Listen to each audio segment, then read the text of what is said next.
আসসালামু আলাইকুম প্রিয় শিক্ষার্থীরা, আজকে আমরা হেসের সূত্র নিয়ে আলোচনা করব। হেসের সূত্রের পূর্ণ রূপ যদি তুমি বলো তাহলে হচ্ছে হেসের তাপ সমষ্টিকরণ সূত্র বা Hess's law of constant heat summation.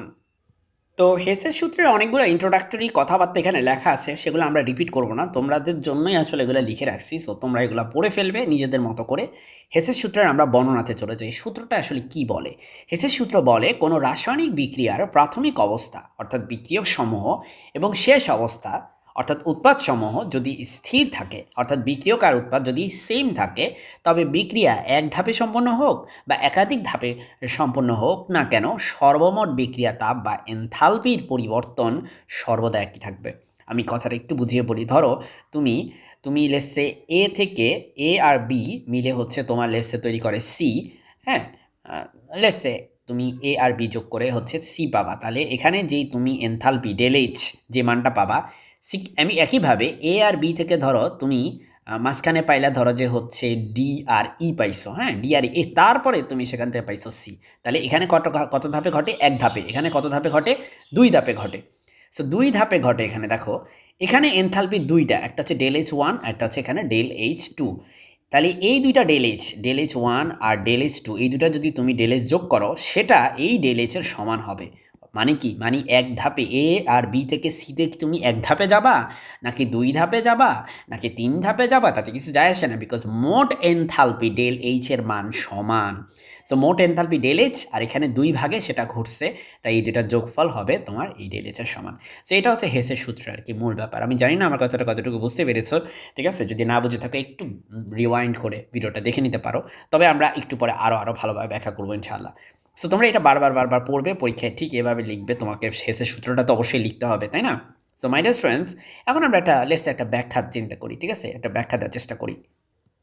So আমাদের গাণিতিক ব্যাখ্যাটা দেখেন, যে ধরি একটি বিক্রিয়ক পদার্থ এ সরাসরি এক ধাপে পরিবর্তিত হয়ে উৎপাদ বিতে পরিণত হয় এবং এই প্রক্রিয়ায় এনথালপির পরিবর্তন বা বিক্রিয়া তাপের পরিমাণ হয় হচ্ছে ডেলএইচ। বুঝতে পারছেন? সো এ বিক্রিয়ক থেকে সরাসরি এক ধাপে আমরা বি পাই, এ থেকে সরাসরি বি পেয়ে যাই। সেক্ষেত্রে আমরা দেখতে পাচ্ছি আমাদের এনথালপি হচ্ছে হয় কত? ডেলএইচ। ঠিক আছে, সো হেসের সূত্র মতে এ থেকে বিতে আপনি যদি অন্য কোনোভাবে যান, তাতে কোনো কিছু যায় আসে না। আপনার মোট এনথালপির মান কিন্তু, এনথালপির পরিবর্তন কিন্তু ডেলএইচই হবে। ঠিক আছে, এটা সমানই হবে। সো সো এখন আমরা মনে করি যে এই ঘটনাটাই দুই ধাপে ঘটে। ঠিক আছে, দুই ধাপে ঘটে। প্রথম ধাপে এ থেকে আমরা সি পাই, এ থেকে সি পাই, অর্থাৎ এই ধাপে আমরা যে বিক্রিয়া তাপ পাই সেটা হচ্ছে ডেলএইচ ওয়ান ধরে নিছি। এর পরের ধাপে আমরা সি থেকে ডি পাই, সি থেকে ডি পাই। দুই ধাপে না, ধরলাম যে তিন ধাপে ঘটে, এখানে তিনটি লেখা আছে। সো প্রথম ধাপে এ থেকে সি পাই, সেখানে ডেল এইচ ওয়ান।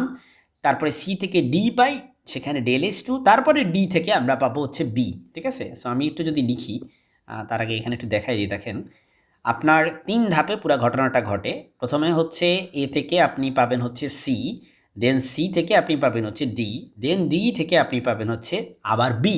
অর্থাৎ তিন ধাপে কিন্তু ঠিকই এ থেকে আপনি কি পাইছেন? এ থেকে আপনি ঠিকই বি পাইছেন।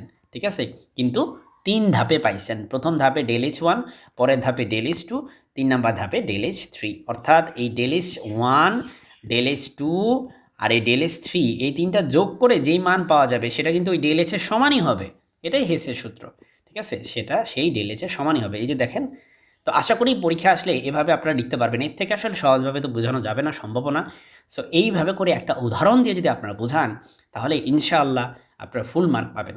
তারপরও আমি আর একটা বাস্তব উদাহরণ নিয়েছি, একটা বাস্তব উদাহরণ। যেমন এখানে কার্বনের দহন বিক্রিয়া আমরা নিছি। হেসের সূত্রের একটা চমৎকার বাস্তব উদাহরণ হচ্ছে এটি। দেখেন, কার্বনের সাথে অক্সিজেন বিক্রিয়া করলে হয় কার্বন ডাইঅক্সাইড। সরাসরি বিক্রিয়া, কার্বন আর অক্সিজেন মিলে কার্বন ডাইঅক্সাইড। ডেল এইচের মান কত? -293.5 কিলো জুল পার মোল, তাই তো? এখন দেখেন, এটাকে আমরা দুই ধাপে ঘটাচ্ছি। দেখেন, কার্বনের সাথে আমরা হাফ অক্সিজেন নিব, নিয়ে কার্বন মনোক্সাইড তৈরি করব, এখানে ডেল এইচ এটা। দেন কার্বন মনোক্সাইডের সাথে আরও হাফ অক্সিজেন নিয়ে আমরা কার্বন ডাইঅক্সাইড তৈরি করব। এবং দেখেন, এখানে ডেল এইচের মান কিন্তু -283। সো আমরা দুই ধাপে যদি ঘটাই, আমরা কিন্তু সেই কার্বন আর অক্সিজেন থেকে সেই কিন্তু কার্বন ডাইঅক্সাইডই তৈরি করছি। অর্থাৎ ২ ধাপের এই ডেলেজ আর এই ডেলেজটা ২ টা যোগ করতে হবে। যোগ করলে আমরা দেখব যে সেটা ১ ধাপে ঘটলে যে ডেলেজ হয় সেটা সমানই হয়। সো এটাই হচ্ছে হেসের সূত্র। ঠিক আছে? সো এভাবে করে যদি এই যে দেখেন আমি যোগ করে দেখাইছি যে ১ ধাপে যদি ঘটে, ১ম ধাপে আমরা এটা পাইছি, ২য় ধাপে আমরা এটা পাইছি। ২ টা যোগ করলে আমরা পাই সেই ১ ধাপে ঘটলে যা হয় তার সমান। ঠিক আছে? সো এভাবে করে আপনারা হচ্ছে ইনশাআল্লাহ যদি লিখেন ইনশাআল্লাহ ফুল মার্ক পাবেন। হেসের সূত্রে যদি গুরুত্ব বা প্রয়োগও আসে, আমি আর এটার আলোচনা করলাম না, গুরুত্ব আপনারা হয়তো বুঝেই ফেলছেন। যদি প্রয়োগও আসে সেটাও যেন পরীক্ষায় লিখতে পারেন, সেজন্য আমি লিখে রাখছি এখানে। সো এই হচ্ছে আজকের আলোচনা। আমাদের পেইড কোর্সে আপনারা ভর্তি হতে পারেন, সেক্ষেত্রে আমার সাথে যোগাযোগ করবেন। আমার হোয়াটসঅ্যাপ নাম্বার 01851012 433 এই নাম্বারে। আসসালামু আলাইকুম।